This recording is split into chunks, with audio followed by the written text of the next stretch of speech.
Hola, mi nombre es Pilar Ruiz Medina, soy investigadora predoctoral en la Universidad de Jaén, trabajando dentro del grupo de investigación en psicofisiología clínica. En la presente ponencia voy a hablar un poco sobre el uso de la estimulación transcraneal de corriente continua en el síndrome de fibromialgia. Y en este caso me gustaría empezar planteando una pregunta. ¿Es la estimulación transcraneal de corriente continua una estrategia apropiada para la modulación del dolor en pacientes con fibromialgia? Para tratar de contestar a la pregunta, por mi parte, me gustaría empezar hablando un poco sobre qué es el síndrome de fibromialgia para aquellos que no estéis familiarizados con la patología y después pasar a comentar un poco el trabajo existente y también el que estamos haciendo nosotros usando la estimulación transcraneal en pacientes con fibromialgia. Esta técnica es bastante novedosa y se encuentra actualmente en auge tanto en su estudio en investigación científica, en estudios como el estudio que tenemos nosotros en curso y del que voy a hablaros en esta ponencia, pero también en su uso en pacientes, aplicado por diversos profesionales de forma que no siempre está regulada apropiadamente. El síndrome de fibromialgia es una patología de dolor crónico y que se caracteriza principalmente por la presencia de dolor crónico musculoesquelético y generalizado. Este dolor crónico va acompañado además de unas alteraciones en la percepción del dolor. Estas alteraciones tienen dos formas, la hiperalgesia y la alodinia. Ambas son una hipersensibilidad que presenta el sistema nervioso a la hora de interpretar ciertos estímulos dolorosos. En el caso de la hiperalgesia, esta hipersensibilidad se presenta a la hora de experimentar el dolor ante estímulos de carácter doloroso. Un estímulo que normalmente generaría dolor a una persona que no tenga fibromialgia generará un dolor mayor en una persona que tenga fibromialgia, debido a esta hiperalgesia. La alodinia, por su parte, es una hipersensibilidad también, pero se da ante estímulos que no son de carácter doloroso. Un estímulo que normalmente no debería generar dolor en una persona sana que no tenga la patología, sí que generará dolor en una persona con fibromialgia. Un ejemplo sería, por ejemplo, un apretón de mano, incluso en algunas ocasiones un roce. Estas alteraciones se han podido observar a través del umbral y la tolerancia al dolor. El umbral sería la intensidad a partir de la cual un estímulo empieza a generar dolor y la tolerancia el máximo de dolor que una persona puede soportar. En las personas con fibromialgia lo que hemos visto es que tanto esos valores de umbral como los de tolerancia son inferiores a los de la población general, haciéndoles más sensibles, como ya hemos visto, a través de este tipo de alteraciones perceptivas. En cuanto a las causas que provocan el desarrollo del síndrome de fibromialgia, esta es una patología de etiología desconocida. Actualmente no conocemos las causas que provocan el desarrollo de la fibromialgia, aunque sí que se considera que su carácter es multifactorial. La teoría principal y predominante sería la existencia de un fenómeno de sensibilización central. La sensibilización central sería una alteración nociplástica que resulta en una amplificación del procesamiento nociceptivo por parte del sistema nervioso central. Esta amplificación del procesamiento nociceptivo daría lugar a la alodinia y la hiperalgesia que hemos comentado. El sistema nervioso haría una interpretación de estímulos tanto dolorosos como no dolorosos, amplificándolos y haciéndolos pues, más intensos de lo que serían en una persona que no tenga esta sensibilización central y que no tenga un diagnóstico de fibromialgia. El síndrome de fibromialgia cursa además con una serie de patologías y trastornos comórbidos. Su variedad es muy amplia e influyen tanto en la percepción del dolor como agravando el malestar general de las personas que la padecen. Algunos ejemplos de los trastornos comórbidos que se suelen presentar en el síndrome de fibromialgia serían trastornos del sueño como el insomnio. También suelen presentar fatiga, un trastorno de fatiga crónica, problemas cognitivos y también trastornos del estado de ánimo y problemas emocionales, como podrían ser la depresión o la ansiedad. En cuanto a la estimulación transcraneal de corriente continua, ya se ha estudiado su utilización para la modulación de diversos síntomas y funciones, tanto en pacientes con distintas patologías como en personas sanas. Se ha utilizado, por ejemplo, en pacientes con trastornos como la depresión o la ansiedad, también en la rehabilitación cognitiva tras un daño cerebral o en patologías de dolor crónico. En fibromialgia, concretamente, se ha estudiado si sería una buena intervención, especialmente en los síntomas de dolor, buscando ver si tiene un efecto modulador en los pacientes.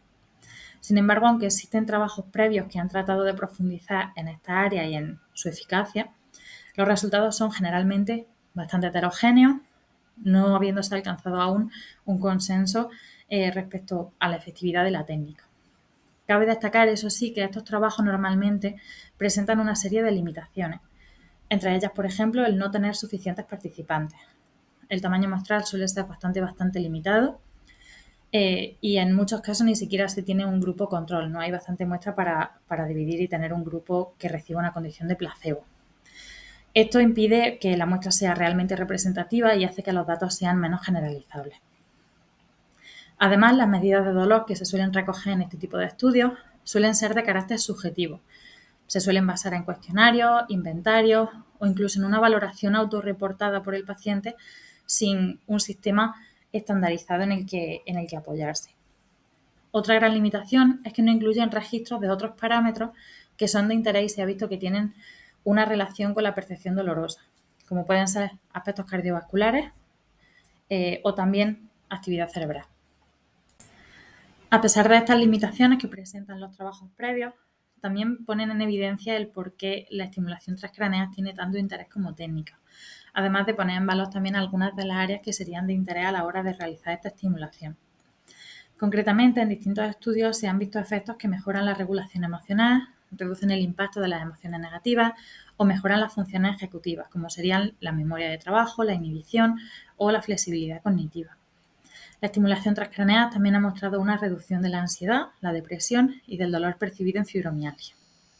Todas estas funciones y síntomas están relacionados, pudiendo localizarse más concretamente en la corteza prefrontal, que es el área que se encarga, por una parte, del procesamiento del dolor, pero también es clave en el procesamiento emocional, el control cognitivo y las funciones ejecutivas.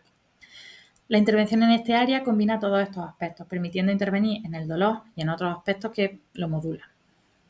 Y aunque parezca que son funciones separadas, la mejora de las funciones ejecutivas es de gran interés también, dado que el control cognitivo permite tener una mejor regulación emocional, un mayor control sobre la gestión de las preocupaciones y de los pensamientos intrusivos. Y de esta forma, un mejor control ejecutivo permite reorientar el foco atencional, evitar la focalización en dolor y en las emociones negativas que agravan estos síntomas y este malestar. Con esta evidencia y teniendo en cuenta las limitaciones de los estudios previos, nuestro objetivo es comprobar la efectividad de la estimulación transcraneal principalmente sobre la percepción del dolor, pero sin olvidarnos pues, del control cognitivo, los procesamientos emocionales, las variables cardiovasculares o la actividad cerebral, que son factores que también juegan un papel dentro de la modulación de la percepción dolorosa y deberían tenerse también en cuenta. Nuestro objetivo es entender mejor cómo funciona el sistema nervioso, cómo realiza este procesamiento de la percepción dolorosa y entenderlo a distintos niveles para comprender mejor el síndrome de fibromialgia. Para ello, 40 pacientes con síndrome de fibromialgia fueron aleatorizados para recibir la condición verum, que sería una estimulación activa, o una condición sham, un placebo que simula la estimulación real. Todos los participantes completaron una sesión en la que se hacía una monitorización de la presión sanguínea y un registro de electrocardiograma, que serviría más tarde para computar aspectos sobre la variabilidad de la frecuencia cardíaca o la sensibilidad del reflejo barorreceptor. También se llevó a cabo un registro de electroencefalograma para observar diferencias en la actividad cerebral y también los efectos de la estimulación transcraneal sobre la misma.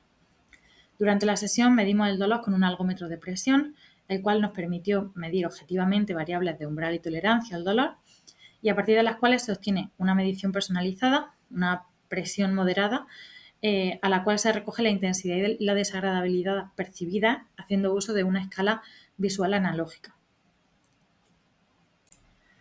La estimulación transcraneal de corriente directa se aplicó sobre la corteza dorsolateral prefrontal izquierda, correspondería a F3 en el sistema 10-20, de forma nodal a 1,5 mA durante 20 minutos.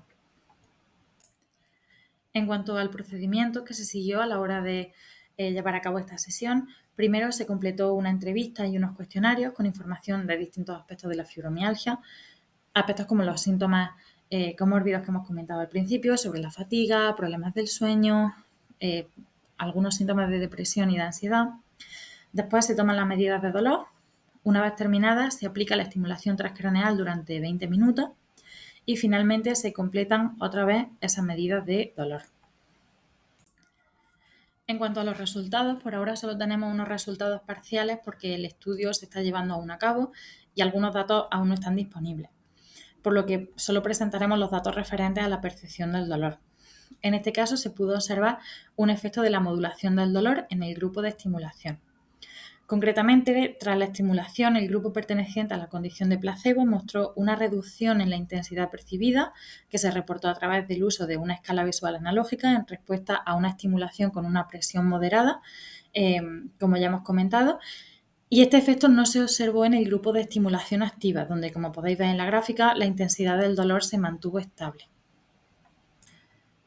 Por el contrario, el grupo de estimulación activa tuvo un descenso en el umbral del dolor en comparación con el grupo sham. Estos resultados de nuevo son preliminares y el estudio todavía sigue en marcha.